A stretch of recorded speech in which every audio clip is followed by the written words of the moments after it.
Itong si Fish Bulera ng Pampanga, likas na emosyonal. Kaya nang makaharap daw niya si Lola, hindi raw naging madali ang experience mo. Yes po, Mami. Bakit?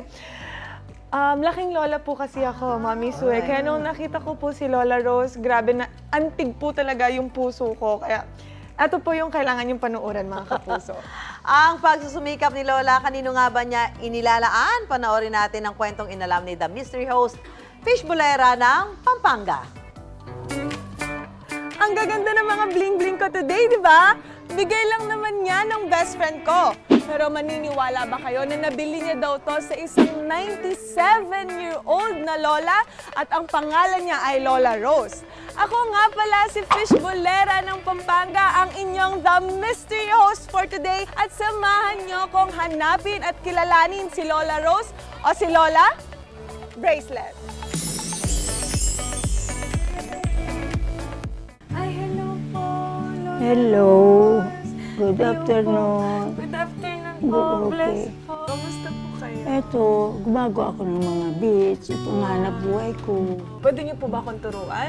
Saan niyo po nabibili yung mga ganitong beads? Nabibili ko to sa Quiapo. Nakikita niyo pa po ba ng maayos yung mga butas ng beads? Ay, minsan nga, ako'y sa kagawa ko to kahit gabi, nagagawa ko. Naging duling na ang paningin ko. Naduling na ako. Dapat alam mo na kapag sa kanan sinuot ang bracelet, ito ay sumisimbolo ng power or energy. Kapag sa kaliwa naman, ayon sa feng shui, ito ay magbibigay sa'yo ng swerte.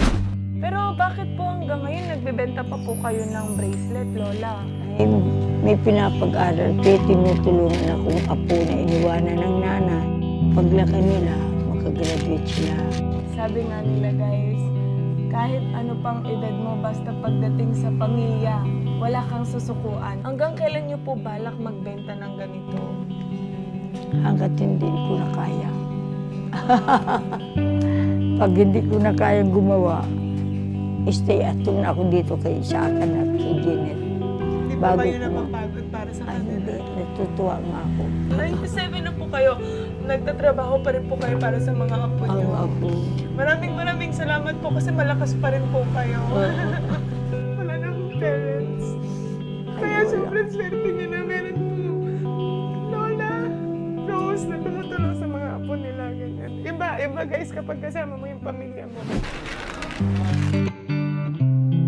Ano po bang favorite color niyo, Lola? Ay, white. Then White April po. ako. Ay, April.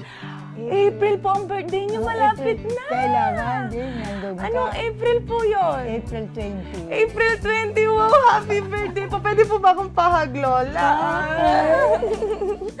Happy birthday to you.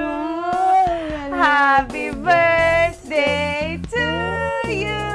Happy birthday, Lola Rose. Oh, make a wish po, Lola. Make a wish. God, help me every time. Yay! May surprise pa po ako sa'yo.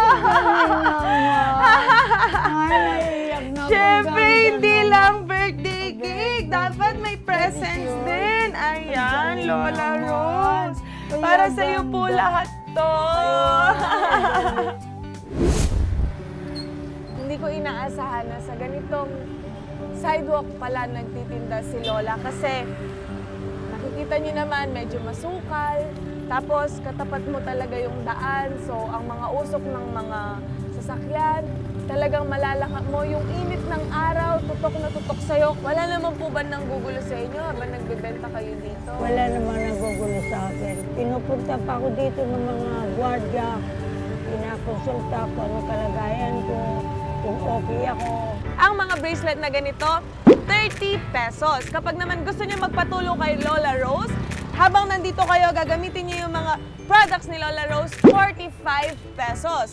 Kapag wallet naman, nakagaya nito, 300 pesos. At pag keychain naman, kagaya nito, 50 pesos. Kalabaw lang daw ang tumatanda matanda, ika nga. Hirap man sa kanyang edad at sa hamon ng buhay, patuloy pa rin ang pagiging positibo at pagbibigay ng saya ni Lola Rose. Ako si Fishbolera ng Pampanga at yan ang kwentong dapat alam mo.